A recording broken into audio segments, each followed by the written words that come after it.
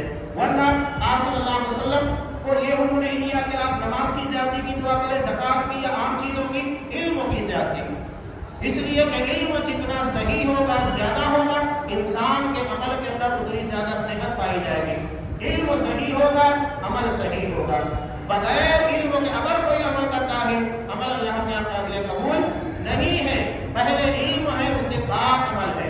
امام بخاری رحمۃ اللہ علیہ نے اس لیے جو باب چیپٹر قائم کیا وحی کے بعد، وہ ہے کتاب العلم، علم کا باب۔ اس لیے کہ پہلے علم حاصل کرو۔ اگر ایک شخص نماز کا علم حاصل نہیں کرتا، نماز پڑھتا ہے، غلطی کرتا ہے، نماز قبول نہیں ہوگی۔ اگر ایک شخص قربانی کر رہا ہے، اسے قربانی کے مسائل کا علم نہیں، غلطی کرتا ہے، اس کی اپنی خطا ہے۔ پہلے علم حاصل کرو، اس کے بعد عمل کرو۔ پہلے علم ہے، اس کے بعد عمل ہے۔ حضرت عثمان غنی رضی اللہ تعالیٰ کا ایک بہت پیارا قول بھی ہے، یہ کہتے ہیں کہ عمل کے لیے علم ضروری ہے، یعنی کوئی بھی عمل بغیر علم کے نہیں کیا جا سکتا۔ اس لیے کہ جب آپ کو علم نہیں، دلیل کا پتہ نہیں، تو کیوں آپ عمل کر رہے ہیں؟ ایسے بہت سارے لوگ ہیں جو بغیر علم کے کام کرتے ہیں، لیکن علم کے لیے عمل کی ضرورت نہیں، یا علم کے لیے عمل لازم نہیں۔ ہم مثال کے طور پر ایک شخص کو حج ہے، عمرہ ہے، زکات کا علم ہے، لیکن وہ غریب آدمی ہے، نہ تو وہ زکات دے سکتا ہے، نہ حج ادا کر سکتا ہے، نہ عمرہ ادا کر سکتا ہے۔ علم ہے لیکن عمل لازم نہیں۔ تو علم کے لیے عمل لازم نہیں، لیکن ہر عمل کے لیے علم لازم ہے۔ بغیر علم کے عمل کیا اللہ کے آگے گفتگو میں آگے، لیکن علم کے بعد اگر عمل نہیں، استطاعت ضروری ہے۔ اگر استطاعت نہیں ہے تو علم کے بعد عمل لازم نہیں ہوتا ہے۔